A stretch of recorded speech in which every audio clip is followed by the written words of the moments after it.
नमस्कार दर्शकों, स्वागत आप सभी का हमारी इस खास चर्चा में। आपके साथ मैं हूं ऐश्वर्या। किसी भी समाज को चलाने के लिए सबसे ज्यादा और सबसे जरूरी चीज जो होती है वो होती है पुलिस व्यवस्था, यानी कि पुलिस, कानून व्यवस्था, इन सबको चुस्त दुरुस्त रखना। लगभग 1 साल से ज्यादा का वक्त हो चुका है राजधानी लखनऊ में कमिश्नरेट व्यवस्था को लागू हुए, लेकिन जिस तरह के वादे किए जा रहे थे क्या वो पूरे हो पाए? इनकी बानगी देते हैं अपराध के वो तमाम आंकड़े जिनका ग्राफ लगातार बढ़ता जा रहा है। अपराध हो या अपराधी, पुलिस उन पर लगाम लगाने में नाकाम ही साबित हो रही है। चर्चा करेंगे इसी विषय पर हम कि आखिर पुलिस अपराध को काबू करने की बात तो कहती है, लेकिन किस हद तक ये अपराध काबू हो पाते हैं। पुलिस को चुनौती देते राजधानी के अपराधी।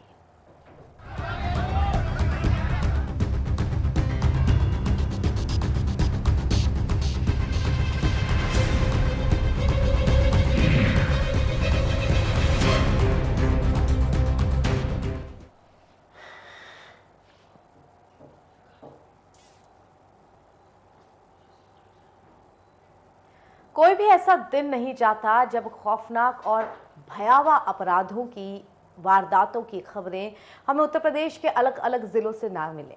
बात राजधानी लखनऊ की कर लेते हैं, क्योंकि राजधानी होने के नाते यहाँ पर ज्यादा सुरक्षा की उम्मीद की जाती है, यहाँ पर अपराधों का ग्राफ कम होने की उम्मीद की जाती है। लेकिन जिस तरह के अलग अलग अपराध पिछले 1 हफ्ते में देखने को मिले हैं, वो इस बात की बानगी देते हैं कि अपराधों का ग्राफ कम नहीं हुआ है, उल्टा अपराधियों में कहीं ना कहीं पुलिस का जो खौफ है वो कम होता जा रहा है। ऐसे में जनता क्यों डर डर को जीने को मजबूर है, चर्चा करेंगे इसी विषय पे है। हमारे साथ मेहमानों का पैनल जुड़ चुका है, मगर उससे पहले आप सभी को पिछले 1 हफ्ते में हुई वो आपराधिक घटनाएं, उनका एक रूप दिखा देते हैं।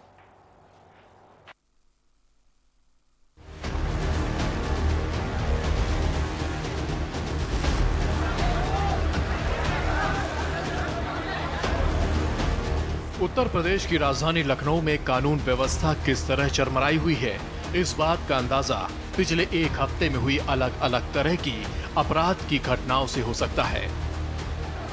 दौलतगंज में पतंगबाजी को लेकर नशे में धुत 2 पक्षों के बीच लाठी डंडे चले, तो दूसरी तरफ पुलस्त तिवारी एनकाउंटर मामले में इंस्पेक्टर समेत 5 पुलिस वालों पर केस दर्ज हुआ है। 8 माह पहले लखनऊ में हुए पुलस्त तिवारी एनकाउंटर केस में सीजेएम कोर्ट ने मुकदमा दर्ज करने का आदेश दे दिए हैं। इसके अलावा पूर्व ब्लॉक प्रमुख अजीत सिंह हत्याकांड के साजिशकर्ता पूर्व सांसद धनंजय सिंह पर लगा है जमीन कब्जाने का आरोप। जेल में बंद धनंजय सिंह पर जमीन कब्जा करवाने का आरोप बिजनौर के स्कूल संचालक ने लगाया है। वहीं चौक थाना क्षेत्र में बेखौफ दबंगों ने एक बार फिर कमिश्नरेट पुलिस को खुली चुनौती दी है, कई राउंड फायरिंग की और फरार भी हो गए। स्पेशल डेस्क के न्यूज इंडिया।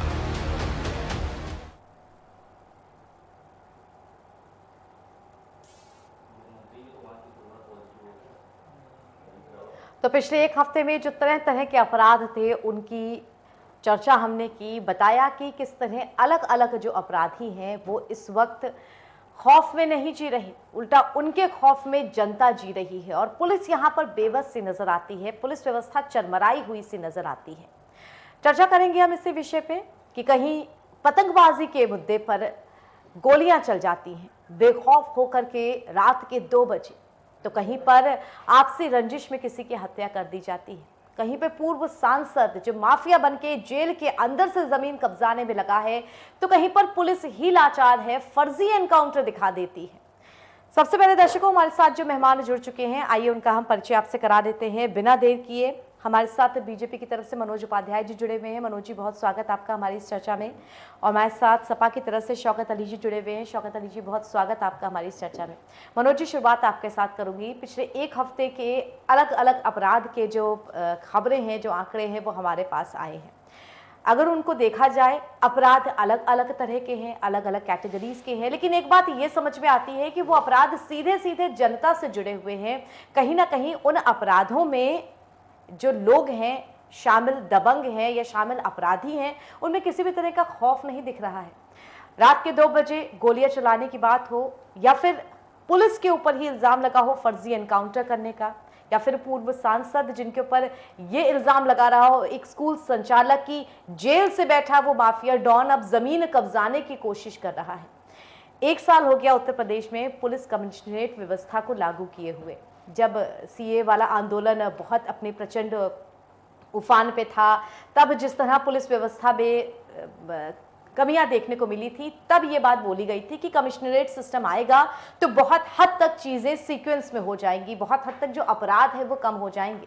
लेकिन आपको लगता है अखबार की खबरें उठा करके या तमाम अपराध की खबरें पढ़ करके कि कुछ भी अपराध लगाम लग पाए हैं? मनोज जी बिल्कुल ऐश्वर्या जी, आपने जैसा कि कहा अभी कि जो एक हफ्ते से, हम एक हफ्ते नहीं, हम काफ़ी लंबे से हम देखेंगे, लंबे से देखेंगे। हमारे 4 साल पूर्ण हुए और 4 साल के अंतर्गत आप अपराधों की संख्या देखिए तो काफ़ी कम हुई है। रही बात 24 करोड़ की आबादी वाला सबसे बड़ा प्रदेश हमारा है इस, और जो हमको विरासत में मिला हुआ है, विरासत में हमको अपराधियों का ही संरक्षण मिला है। विरासत की जो सरकारें हमको दी हैं वो आरक्षण, वो अपराधियों को संरक्षण देकर आज जिस प्रकार से हम वो पुलिस व्यवस्था, पुलिस वाले हैं, पुलिस उनको में ट्रांसफर नहीं हमारी सरकार ने किया, योगी जी ने उन्हीं उसी पे काम करने का काम किया। क्योंकि सारे लोग, पिछली सरकार डेली भर्तियां नहीं होती हैं कि हमेशा भर्ती होगा, कोई ना कोई पिछले सरकार में किसी ना किसी नेता के उसमें वो किया था, माने उसके संरक्षण में रहे थे। लेकिन रह गई हमारी प्रशासन पूरी तरह से चुस्त दुरुस्त है। पहले पुलिस वाले अपना काम नहीं करते थे, पहले पुलिस की रिवाल्वरों में जंग लग जाते थे। आज योगी जी की सरकार में पुलिस की रिवाल्वरों में जंग नहीं लगते, उस पे बल्कि गोलियां भी चलती हैं और समय आने पूरी तरह से छूट देने का काम। मनोज जी, यहाँ तो पुलिस पे ही फर्जी एनकाउंटर की बात कही जा रही है। पुलिस तिवारी जो केस, उनकी मां ने इस बात को लेकर के कहा था कि उस एनकाउंटर के लिए पुलिस तिवारी को पुलिस घर से लेकर के गई और फर्जी एनकाउंटर दिखा दिया, और उसमें खुद सीजीएम कोर्ट ने अब 5 पुलिस वालों को, जिसमें दरोगा भी शामिल है, मुकदमा दर्ज किया है। बिल्कुल, अगर हमारी जांच के अनुसार मान लिया, मैंने क्या कहा कि पिछली सरकारों में भी वही पुलिस वाले काम किए थे जो आज के सरकार में है। आज भी हम वो हमारे जो है, हमने ट्रांसफर या कई तबादला, और सरकारें आती हैं तबादला करवा देती हैं। हमारी सरकार जब आई, चाहे नरेंद्र मोदी जी की आई हो, चाहे यशस्वी मुख्यमंत्री जी की हमारी हो, तो वो अपने ही थाने पे लोगों को रख के वही एसपी काम करवा रहे हैं कि इन्हीं से काम लिया जाएगा। अब रह गई बात, जैसे आपने कहा, अगर मान लिया कि कोर्ट ने किया तो कोर्ट का हम सम्मान करते हैं, अगर जांच में वो दोषी पाए जाते हैं तो उनके खिलाफ कड़ी से कड़ी मनोज जी, आपको कार्रवाई 4 साल का वक्त कम लगता है? जिस हिसाब से आप कह रहे हैं कि पुरानी पुलिसिंग व्यवस्था बहुत ध्वस्त थी, 4 साल का वक्त कम है उस चीज को सुधारने में? नहीं, बहुत है, हमने सुधार काफी किया है भाई। हमने सुधार ये किया है, आज पूरा पुलिस वाले खुल के करते हैं। कोई आज अपराधी देखिए, एक आध हमारी थी, अब आपने जैसे पतंग का जिक्र हुआ, पतंग हुआ, खेल खेल में कहीं कोई किसी ने चाकू मार दिया, किसी ने कुछ कर दिया, तो उसके लिए पुलिस हर जगह उपलब्ध है। अब उसकी जांच होगी, उसके जांच के अनुसार पुलिस उस पर कार्रवाई करेगी। ये नहीं है कि पतंग वाले को कहा जाए कि ये भारतीय जनता पार्टी का, जिस प्रकार से समाजवादी की अगले सरकार ने किया था कि हमारा कार्यकर्ता इसको छोड़ा जाए, इसको कोई पुलिस वाला छुएगा नहीं। आज भारतीय जनता पार्टी में ऐसा कुछ नहीं है। आप भी देखती होंगी, कहीं भी कोई भी भारतीय जनता पार्टी का संवैधानिक पद पर बैठा हो, चाहे हमारे यशस्वी मुख्यमंत्री जी हो या कोई भी हमारे मंत्री, कोई भी ऐसा कहने के लिए नहीं तैयार कि भारतीय जनता पार्टी का कार्यकर्ता कहीं गलत काम करता है उसको छोड़ दिया जाए, ऐसा कहीं। क्योंकि कार्यकर्ता अगर गलत है तो कार्यकर्ता है, तब भी उस पर हम करेंगे, एक्शन लेंगे। लेकिन रह गई बात, पतंग वाला जो है ये सब तो आए दिन, जिससे मान लिया कहीं नाली का विवाद है, वहां 2 भाई लाठी मार दिए, सिर फूट गया, कोई मर गया, तो वो सब तो एक आम बात है कि भाई आपस में लोगों के अंदर थोड़ा सा धैर्य नहीं है, आपस में जनता जनार्दन जो है भिड़ जा रहे हैं, तो उसके लिए पुलिस, लेकिन अब उसकी जांच होगी। जांच होने के बाद अगर जो दोषी पाए जाते हैं उस पर कड़ी से कड़ी सजा करने का कार्य न्यायपालिका का है, और न्यायपालिका के तहत हम प्रशासन को पूरी छूट दिए हैं कि उनको पूरा हर चीज से उपलब्ध हम लोग मैंने उपलब्ध करवाया गया है इस सरकार में। पिछले सरकारों की तरह हमने नहीं किया कि पुलिस वाले हथियार लटकाएंगे हैं लेकिन वो काम नहीं कर सकते। ठीक है, आपने ये कहा पिछली सरकार। शौकत अली से मिलते हैं। शौकत अली जी, साफ तौर पे इस चीज का कहना है कि विरासत में मिली हैं ये आपराधिक समस्याएं हमको। ऐश्वर्या जी, एक चीज़ भारतीय जनता पार्टी के लोगों ने बहुत अच्छी कही है कि उत्तर प्रदेश की पुलिस की बंदूकों में अब जंग नहीं लगती है। मैं इस चीज़ को दोबारा काउंट कर रहा हूँ कि उत्तर प्रदेश की पुलिस में अब जो बंदूकें उसमें जंग नहीं लगेगी। बहुत अच्छी बात कही उन्होंने। शायद यही वजह है कि उत्तर प्रदेश की पुलिस अब आम जनमानस को ठोकने में लगी है। मैं उदाहरण के तौर पे एक चीज़ बता देना चाहता हूं। जब उत्तर प्रदेश में भारतीय जनता पार्टी की सरकार बनी तो पहले ही बार सरकार के कुछ ही दिन गुजरे थे और एक पुलिस वाले ने एक आम जनमानस की हत्या कर दी थी, वो भी लखनऊ की राजधानी में। अभी कुछ दिन ठीक से गुजरे नहीं थे, मणिलाल पाटीदार साहब ने भी हत्या कर दी। उसके बाद भी छोड़ दीजिए, मुख्यमंत्री जी के गृह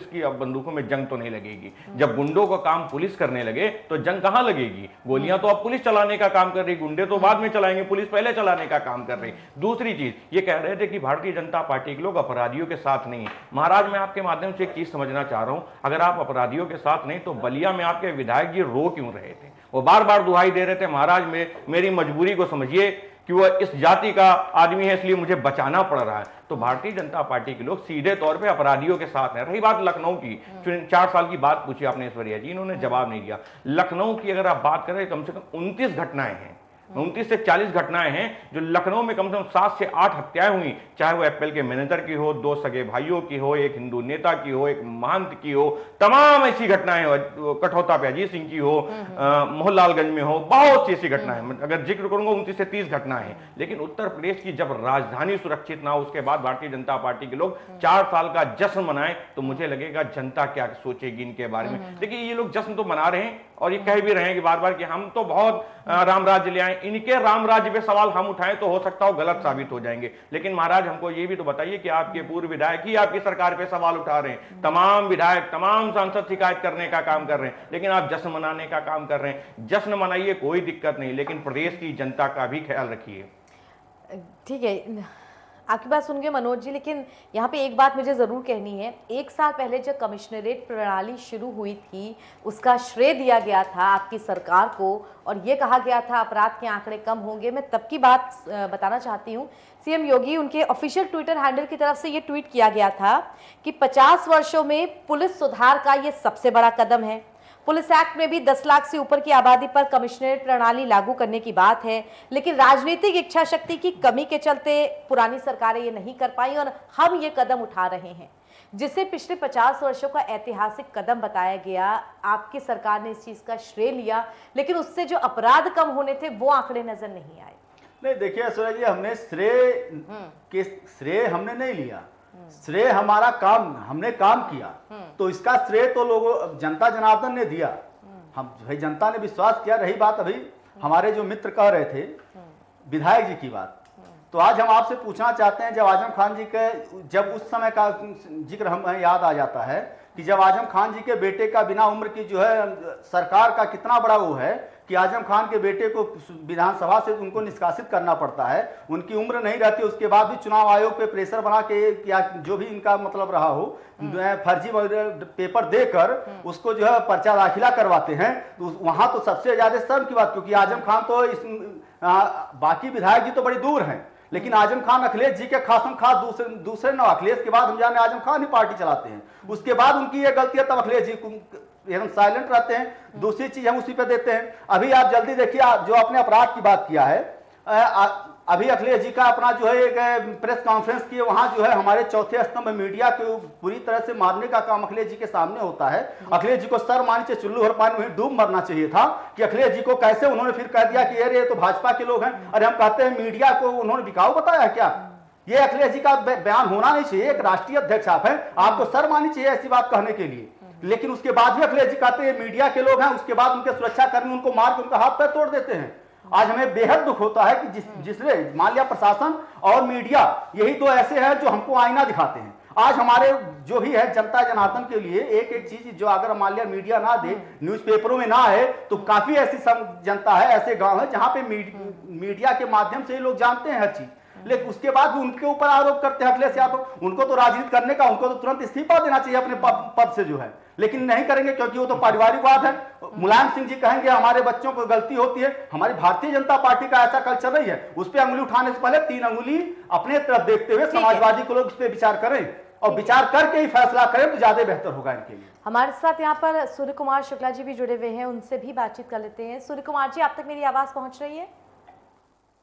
जी जी सर, जब हम बात करते हैं कि किस तरह से अपराधी बेखौफ हो रहे हैं, किस तरह से अपराध के आंकड़े बढ़ रहे हैं, वो भी तब जब 1 साल का वक्त अभी ही बीता है पुलिस कमिश्नरेट व्यवस्था को लागू हुए। ये उम्मीद की जा रही थी कि धीरे धीरे वो अपराध और अपराधी उनका ग्राफ घटेगा, लेकिन राजधानी लखनऊ में ही पिछले 1 हफ्ते में अलग अलग तरीके की जो जबरदस्त अपराध की घटनाएं हैं, जिन्हें आप उंगलियों पे गिन सकते हैं और आप कह सकते हैं कि कैसे इस तरह के अपराध हो सकते हैं। चाहे वो होटल में खाने को लेकर के विवाद हो, दबंगों ने गोली चलाई हो, चाहे वो पतंगबाजी को लेकर के कोई आपसी झगड़ा हो, उसमें गोलियां चली हो, लोग घायल हुए हैं, ट्रॉमा सेंटर पहुंच गए हों, चाहे वो पुलिस पे ही फर्जी एनकाउंटर में मुकदमे दर्ज होने की बात हो। तो ये अलग अलग तरीके के अपराध इस बात को दिखाते हैं कि जितने वादे किए जाते हैं उसका धरातल पे असर नजर नहीं आता है। आपको मेरी आवाज आ रही? जी जी जी सर। हेलो जी सुरकुमार जी सुन पा रहे हैं हम आपको। बहुत जहां तक कानून व्यवस्था की बात है और उसके निष्पक्ष मूल्यांकन की बात है, तो मैं इसमें एक पूर्व पुलिस अधिकारी होने के नाते आपको बिल्कुल यथा स्थिति बताऊंगा और उसमें कोई कम या ज्यादा नहीं करूंगा, क्योंकि मैंने सभी पार्टियों का शासन देखा है और मैं इसको राजनीतिक चश्मे से नहीं देख करके केवल पुलिस अधिकारी के रूप में जब मूल्यांकन करता हूं तो पाता हूं कि पहले की अपेक्षा कानून व्यवस्था की स्थिति लगातार सुधर रही है। पहले की तरह अब आप देखिए बसें और ट्रक नहीं लुटते, जैसे कि काफी संख्या में रोड होल्डअप की घटनाएं हो जाया करती थी कि गाड़ियां रात में रोक करके लोग लूटने का काम किया करते, तो अब पहले से बहुत नियंत्रण है। इसी तरह जब फिरौती के लिए अपहरण की घटनाएं होती थी, किसी का बच्चा उठा लिया गया, किसी व्यवसायी का अपहरण कर लिया गया, तो वो अब उसमें बहुत कंट्रोल है। अब उस तरह की घटनाएं आपको बहुत कम सुनाई पड़ती होंगी। इसी तरह याद करिए कि डकैती की घटनाएं जो पहले पड़ती थी गांव में, गांव के गांव कई कई घर एक साथ डकैत लूटने की कोशिश किया करते थे, तो वो उसमें बहुत नियंत्रण आया है।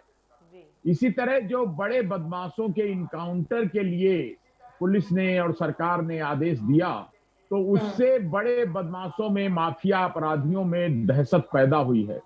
और इतना ही नहीं, कई अपराधी तो दूसरे प्रदेशों की जेल में चले गए हैं, वहां से वापस नहीं आना चाहते। कई हैं जो जमानत कटा के जेलों में चले गए हैं, जेल से निकलना नहीं चाहते। ये सब कानून का डर न कहिए तो कम से कम पुलिस का डर तो स्थापित हुआ है। और अच्छा होगा कि कानून का डर स्थापित हो जाए, यानी कि जल्दी इन अपराधियों को सजा मिल जाए, ताकि फिर उसमें उनके मन में सच्चा कानून का खौफ बैठे। एक और अच्छी बात हुई है कि पहले की तरह अब पुलिस पर राजनीतिक दबाव अपराधियों को छोड़ने के लिए पहले की तरह अब नहीं पड़ता है। अब ऐसा कोई राजनीतिक व्यक्ति नहीं है प्रदेश में जो ये कह सके कि मैं अपराधियों को जाकर थाने से खोल के हवाला छुड़ा लाऊंगा। इस तरह का दुस्साहस अब कोई अपराधी करने की हिम्मत नहीं करता, ना कोई राजनीतिक व्यक्ति, ना कोई गुंडा, ना कोई ग्रुप। ठीक है सुर कुमार जी, दोबारा आएंगे हम आपके पास। फिलहाल दर्शकों छोटे से ब्रेक के लिए रुक रहे हैं, लेकिन ब्रेक के उस पार भी बहुत सारे सवाल हैं जो इस चीज को उठाने के लिए, आपको बताने के लिए जरूरी है कि अपराध के आंकड़े क्यों कम नहीं होते और क्यों पुलिस पर ही तमाम एनकाउंटर्स में सवालिया निशान खड़े हो जाते हैं। छोटा सा ब्रेक, जल्द लौटेंगे।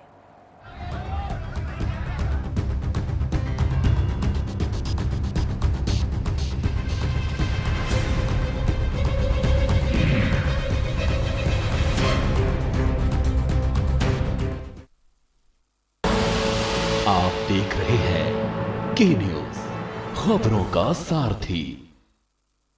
खुदी को आजमाया है तो ये अंदाज आया है, खुदी को आजमाया है तो ये अंदाज आया है। तुम में भी मैं हूं, शुद्ध प्लस पान मसाला।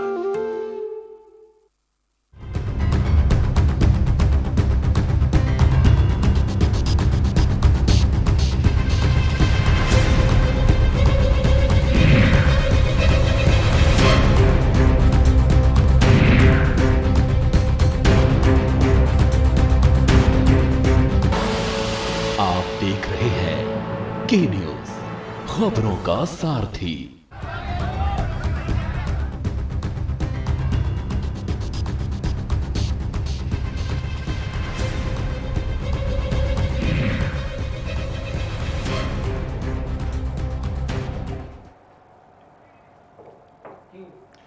के बाद स्वागत आप सभी का। और आगे बढ़ने से पहले इस वक्त की बड़ी खबर आपको बता दें, कोरोना के बढ़ते आंकड़ों को लेकर CM Yogi Adityanath press conference करेंगे। सीएम योगी आदित्यनाथ 7:30 बजे उन्होंने बैठक बुलाई है। इस बैठक में कोरोना से संबंधित बातों को, जिस तरह से कोरोना लगातार फैल रहा है, कोरोना भयावह रूप में वापस लौट रहा है, उसे लेकर के एक बड़ी बैठक सीएम योगी आदित्यनाथ ने आज शाम 7:30 बजे बुलाई है। स्वास्थ्य विभाग, शिक्षा विभाग के साथ ये बैठक है। कोरोना के बढ़ते मामलों को लेकर के ये बैठक बुलाई गई है। स्वास्थ्य और शिक्षा विभाग के अफसर इसमें शामिल होंगे। एसीएस होम और डीजीपी भी इस बैठक में मौजूद रहेंगे।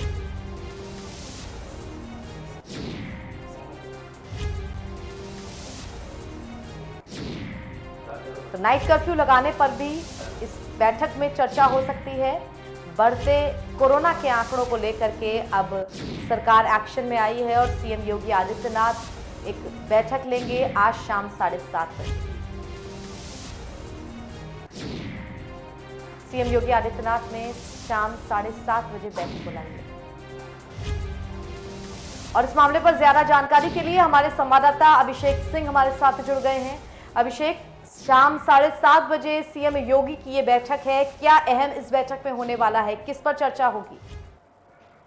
बिल्कुल ऐश्वर्या जी, विस्फोटक आंकड़े बढ़ने के बाद से ये बात साफ हो गई थी कि केंद्र सरकार की तरफ से भी लगातार मंथन चल रहा है कि 5 राज्यों में कर्फ्यू की खासी जरूरत है, जिसको लेकर के उत्तर प्रदेश में खासतौर पर जिस तरह की मॉर्टेलिटी रेट के आंकड़े लगातार बढ़ रहे हैं और आज 7:30 बजे बाकायदा बैठक बुलाई गई है, जिसमें सभी विभाग के अध्यक्ष रहेंगे, प्रमुख सचिव मौजूद होंगे। खासतौर पर स्वास्थ्य विभाग की बात की जाए, शिक्षा विभाग की बात की जाए, एसीएस होम मौजूद होंगे, डीजीपी मौजूद होंगे और सीएम आवास यानी 5 कालिदास मार्ग पर ये बैठक संपन्न होगी। सबसे अहम बात यह है कि इस बैठक में कई सारी बातों पर चर्चा होनी, जिसमें सबसे अहम ये है कि कोविड-19 के जिस तरह से। शुक्रिया अभिषेक, हमारे साथ जुड़ने के लिए, इस जानकारी को साझा करने के लिए। तो शाम 7:30 बजे सीएम योगी आदित्यनाथ की एक अहम बैठक है कोरोना को लेकर के। आइए इसके बाद अपनी चर्चा को आगे बढ़ाते हैं। मनोज जी, बात कर रहे थे हम अपराध को लेकर के, किस तरह जो अपराध के आंकड़े हैं वो लगातार बढ़ रहे हैं। यहाँ पर इस बात को समझना बहुत ज़रूरी है कि जनता से जितने वादे किए जाते हैं, जनता को जितनी बातें कही जाती हैं सुरक्षा देने के लिए, वो चीज़ पूरी नहीं हो पा रही है। अगर होटल में कोई दबंग किसी खाने को लेकर के विवाद करते हैं, अगर पतंगबाजी में कोई दबंग लोग गोलियां चलाते हैं, और उससे भी बड़ी बात जो तस्वीरें आप इस वक्त टीवी स्क्रीन पे देख रहे हैं, सांसद जो कि जेल में बंद हैं, वो जेल के अंदर से किस तरह जमीन कब्जाने की कोशिश करते हैं, जिसकी शिकायत एक स्कूल संचालक करता है। क्या कहें इससे हम, पुलिस का कितना डर है आम जनता में? देखिए ऐश्वर्या जी, हमने पहले भी कहा कि योगी सरकार में पुलिस को पूरी तरह से छूट दिया गया है ना। आप अभी देखिए, हमारे पूर्व आईपीएस जी ने भी कहा कि ना पिछली सरकारों की अपेक्षा, देखिए हम एकदम से जीरो उस पे जाने के लिए हम लोग जीरो टॉलरेंस की नीति से हमारी सरकार काम कर रही है। लेकिन रह गई बात कि हम इतने 15 साल का जो हमारे मतलब उत्पन्न अपराधी हैं, जिसको सरकार की सह मिला करता था, उनको हम एक साथ खत्म करने में लगभग 70% से ऊपर की, देखिए हमारा हर जगह चाहे वो बलात्कार का मामला हो, चाहे वो आप देखिए किसी भी प्रकार से, हमारी सरकार में जो है सारी चीजों में कमी आई है। जिस प्रकार से इसके पहले की सरकारों में आपने देखा होगा, आजम खान की भैंस गाय होती थी तो एसपी ढूंढता था। आज भारतीय जनता पार्टी की सरकार में ऐसा नहीं है।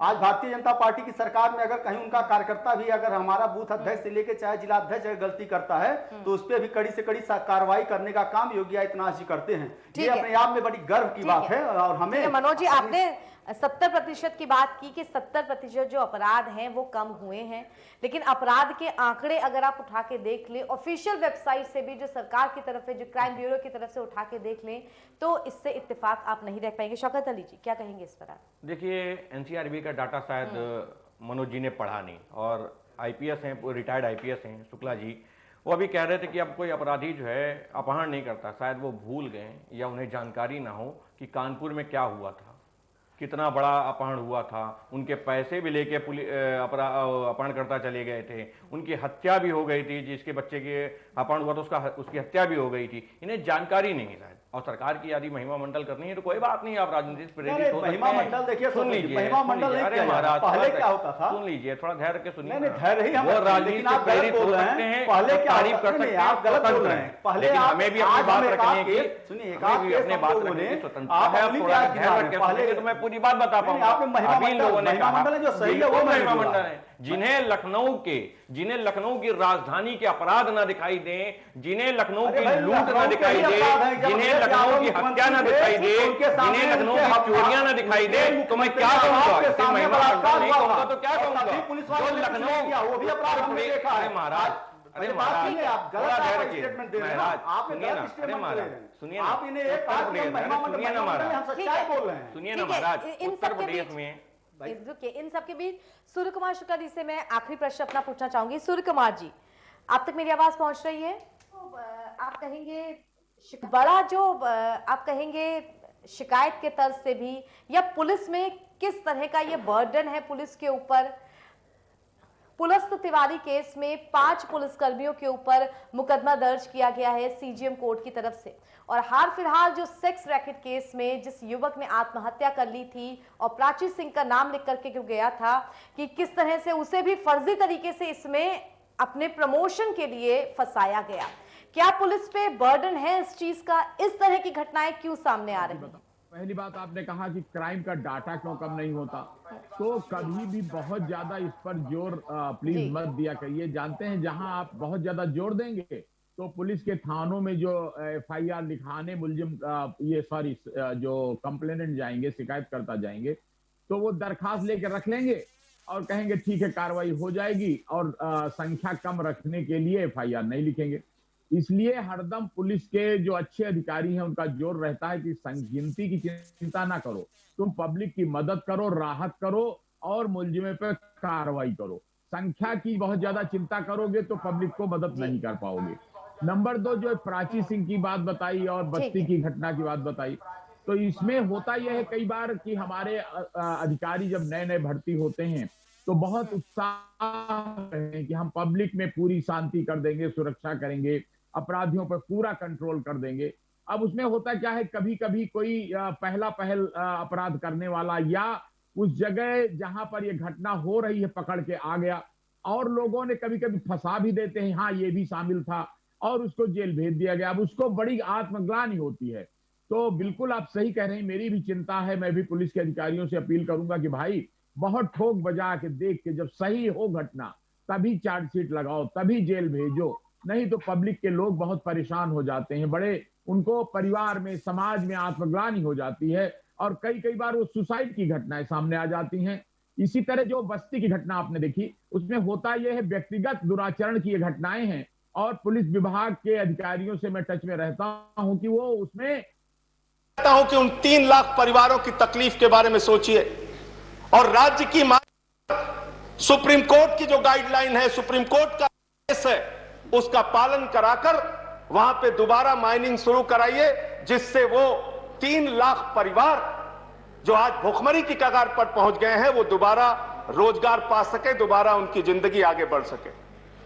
इसके साथ साथ उन 35,000 करोड़ रुपए के घोटाले के ऊपर अगर आप पूछिए सरकार से कि कोई कार्रवाई हुई, आज तक कोई कार्रवाई नहीं हुई, किसी पर कोई कार्रवाई नहीं हुई, कोई नेता, कोई उसका रिश्तेदार, कोई इलीगल माइनिंग करने वाला, कोई जेल नहीं गया, किसी पर कोई सजा नहीं हुई।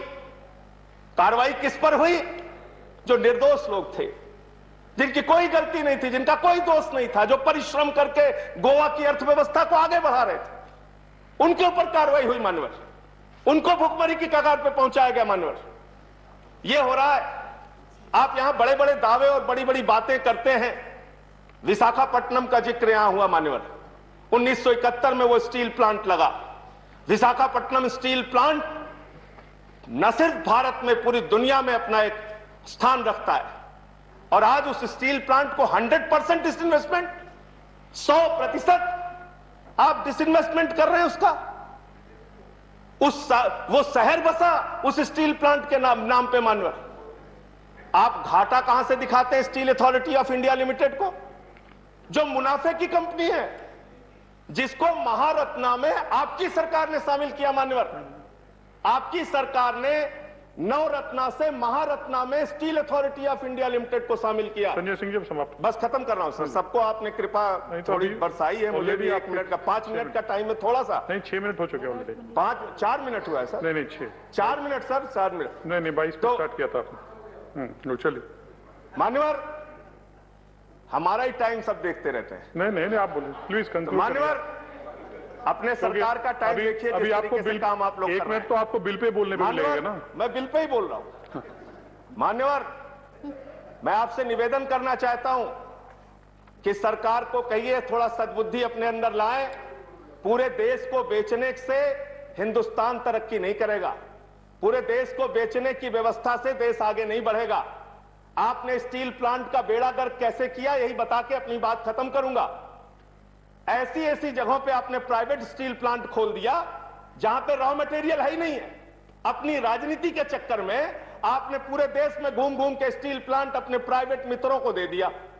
अब वो स्टील प्लांट खुले, वहां रॉ मटेरियल था नहीं, वो घाटे में चला गया और उसका घाटा सहना किसको पड़ा? धन्यवाद। सेल पे।